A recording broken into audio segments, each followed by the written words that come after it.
Bonjour à tous, j'espère que vous allez bien. Dites, j'ai entendu l'histoire avec Nawal Madeni. J'ai entendu que ce qu'ils ont dit dans le média, comme quoi elle a frappé dans le thorax ou un truc comme ça. Je vais expliquer un truc qu'il faudrait savoir et comprendre. Quand, un exemple, la notoriété où le succès monte à la tête, quoi qu'on dise, il n'y a plus de limite. Ok, je comprends que c'est le soir, c'est la France ou la Belgique ou n'importe, c'est les Champs-Élysées que les gens ont peur. Mais frapper un enfant de 6 ans au thorax ou bien au plexus, et que s'il termine à l'hôpital, à l'urgence, ou bien on apprend qu'il est décédé à cause de ce coup. Vous savez, hein,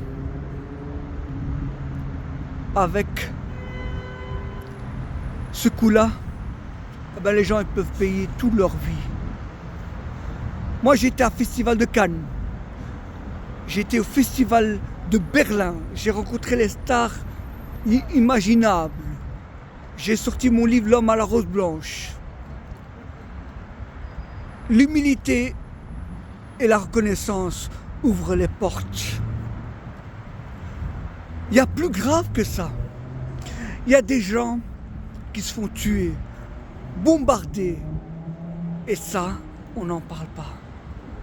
Ils sont ces vedettes, ces stars qui veulent la fidélité à leurs fans ou un truc comme ça. On ne les entend pas.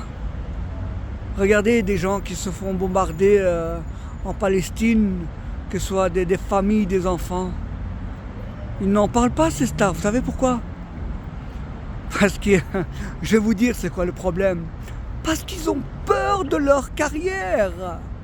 Et quand l'ego monte à la tête, ils connaissent plus personne. Dès qu'ils sont bien, ah, on se mélange pas, mon manager, mon adjoint, comme ça.